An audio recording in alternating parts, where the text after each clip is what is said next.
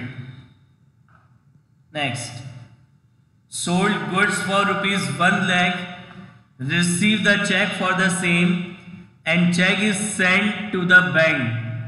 Cell करी 1 lakh की, cheque receive हुआ and cheque is deposit into the bank on the same day. और हमने उस चेक को सेम डे की सेम डे अपने बैंक में क्या करा? डिपॉजिट करा दिया. तो एक तो आपका बैंक अकाउंट इफेक्ट होगा, सेल कर रहे हैं इसलिए सेल्स अकाउंट इफेक्ट होगा, और सेल करते समय जो जीएसटी अपन कलेक्ट करते हैं वो कौन सा जीएसटी कहलाता है? यस, वो आपका कहलाता है आउटपुट जीएसटी. और ये सेल का, और ये within a state sale हो रही है. तो within a state sale हो रही है, तो this GST is divided into two parts. One is output CGST and second is output SGST. Bank आपका क्या है? It is a personal account in nature. Rule होता है debit the receiver, credit the giver. तो customer ने आपको check दिया, आपने ये चेक अपने बैंक में डिपॉजिट कराया, तो बैंक आपसे चेक रिसीव कर रहा है, डेबिट द रिसीवर. सेल करेंगे तो इनकम होगी. It is a nominal account in nature, और नॉमिनल अकाउंट का रूल होता है debit all expense, credit all income and gains. ये आपकी इनकम है, credit all income and gains.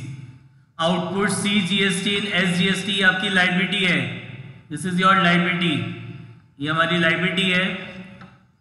और बिजनेस में जब कोई लायबिलिटी इंक्रीज होती है तो उसको अपन क्या करते हैं? क्रेडिट. तो ये हो जाएगी आपकी क्रेडिट. तो डेट क्या है आपका? 22 मार्च. एंट्री होगी bank account debit, bank account debit to sales account, bank account debit to sales account 1 lakh to output CGST account to output SGST account. कितना है? 9%. तो 9% ऑफ 1 lakh इज 9,000. तो bank account debit हो जाएगा कितने से? 1,18,000 से. Bank account is debiting by 1,18,000. Next, commission of 10,000 receive in cash. तो कमीशन रिसीव कर रहे हैं, तो कमीशन रिसीव करते समय भी अपन क्या करेंगे? कस्टमर से जीएसटी का अमाउंट कलेक्ट करेंगे. हमने सर्विसेज दी होंगी, सर्विसेज दे रहे इसलिए हमें ये कमीशन रिसीव हो रहा है. और मैंने आपको बताया था हमारी कंट्री में कोई भी पर्सन कोई भी गुड्स या सर्विसेज की सप्लाई करेगा तो उसके ऊपर क्या लगेगा? जीएसटी. तो हमने अपने कस्टमर को सर्विसेज दी, इसके बदले में वो हमें कमीशन दे रहा है. तो कमीशन दे रहा है तो उसके ऊपर भी हम क्या लेंगे? कस्टमर से जीएसटी कलेक्ट करेंगे.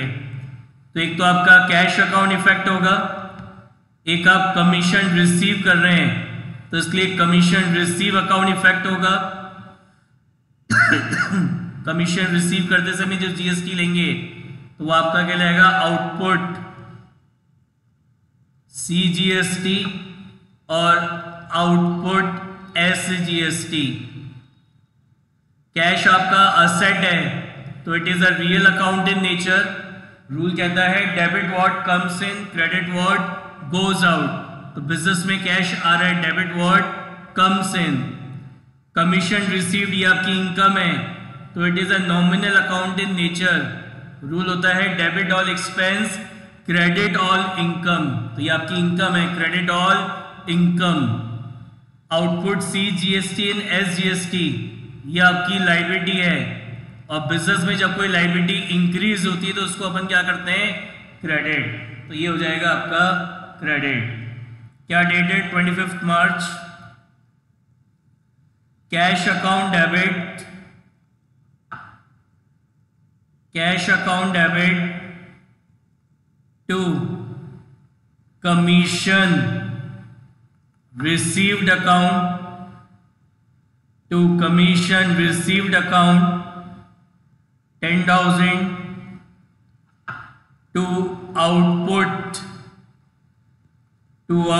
CGST account and to output SGST account। कितना परसेंट है, 10%। कितना आएगा, 900। तो ये आ जाएगा आपका 11,800। अब अपन को जीएसटी का सेटलमेंट करना है। देखो कैसे करेंगे सेटलमेंट।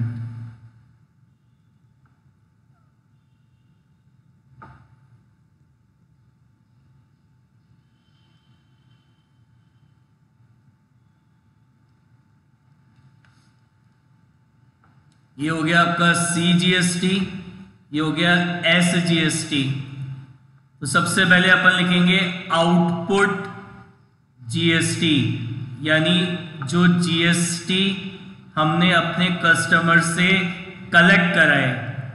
तो कितना जीएसटी आपने कलेक्ट करा, एक तो 28,800 का ये जीएसटी कलेक्ट करा, 28,800, और 900 का जीएसटी कमीशन रिसीव करते समय कलेक्ट करा। तो जो जीएसटी आपने कलेक्ट करा है, और भी कोई जीएसटी कलेक्ट किया है कि ये भी किया है, 9,000 का यहाँ पे किया है।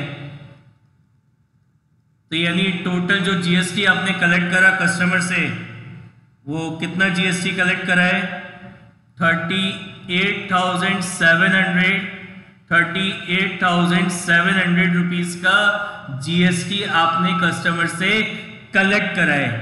क्या करा है, कलेक्ट करा है। उसके बाद इसमें से लेस करेंगे इनपुट,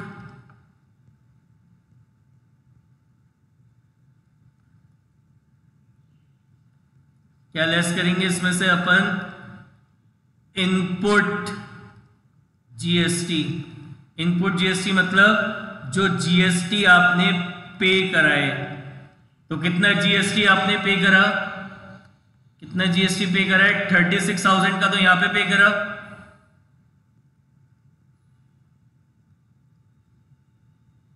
4,500 का जीएसटी यहां पे करा, और 1,800 का जीएसटी ये पे करा है। तो टोटल जो जीएसटी आपने पे करा वो कितना जीएसटी पे करा है, 42,300 रुपीज का जीएसटी आपने पे करा है। 42,300 का जीएसटी आपने क्या करा है, पे करा है। अब समझना जरा बहुत ध्यान से।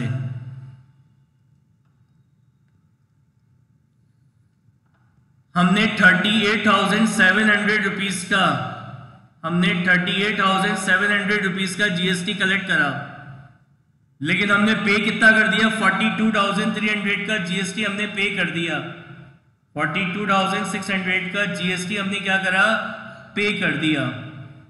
तो ज्यादा जीएसटी आप मतलब जितना कलेक्ट करा उससे ज्यादा पे कर चुके हो। कितना ज्यादा, यहां पे 3,600 का, और ये भी कितना, 3,600 का। तो ये जो जीएसटी आपने एक्सेस में पे कर दिया है, ये जो जीएसटी आपने एक्सेस में पे कर दिया है, इसको हम अब नेक्स्ट मंथ में क्या करेंगे, कैरी फॉरवर्ड कर देंगे। मतलब आपको समझना ध्यान से, आपको आपने 38,700 का जीएसटी कस्टमर से कलेक्ट करा, लेकिन पे कितना कर चुके, 42,300 का जीएसटी आप पे कर चुके। यानी जितना जीएसटी आपने कलेक्ट करा उससे ज्यादा का जीएसटी आपने पे कर दिया है। कितना ज्यादा, 3,600 तो सीजीएसटी और 3,600 का एसजीएसटी। यानी अब मेरे को अपने गवर्नमेंट को कोई जीएसटी पे नहीं करना है, क्योंकि मैं ऑलरेडी ज्यादा पे कर चुका हूं। तो ये जो एक्सेस अमाउंट बच गया इसको तो मैं यूज कर लूंगा अभी, इसको सेटल करने के लिए ये तो मैं यूज कर लूंगा। इस 42,300 में से 38,700 तो मैं यूज कर लूंगा इस जीएसटी को एडजस्ट करने के लिए, और जो रिमेनिंग बचेगा 3,600, दैट रिमेनिंग 3,600 वो नेक्स्ट मंथ में कैरी फॉरवर्ड हो जाएगा, ताकि नेक्स्ट मंथ का जो आउटपुट जीएसटी है उससे उसको मैं एडजस्ट कर लूंगा। तो अब यहां पे एंट्री क्या होगी, output C GST account debit, कितना सेटलमेंट हो रहा है 38,700, output S GST account debit 38,700। तो अपन ने ये क्या करा, सेटलमेंट कर लिया, तो इससे हमारी आउटपुट जीएसटी हमारी लायबिलिटी होती है, और लायबिलिटी जब रिड्यूस होती है तो उसको अपन क्या करते हैं, डेबिट, तो इसलिए इसको कर दिया डेबिट। अब ये जो इनपुट जीएसटी है अभी कितने का है 42,300, इसमें से अभी आप यूज कितना कर रहे हो 38,700 का इनपुट जीएसटी अपन यूज कर रहे हैं। तो इनपुट जीएसटी आपका असेट होता है, तो आपके असेट की वैल्यू कितने से कम हो जाएगी 38,700 से। तो यहां लिखेंगे to input C GST 38,700 and to input S GST 38,700, और जो अब रिमेनिंग ये बच गया 3,600, ये हम क्या करेंगे नेक्स्ट मंथ में कैरी फॉरवर्ड कर देंगे। तो अगले महीने का जो आउटपुट जीएसटी होगा उसमें से इसको क्या करेंगे, एडजस्ट कर लेंगे। बताइए समझ में आएगा ये? किसी को कोई डाउट हो तो पूछिए।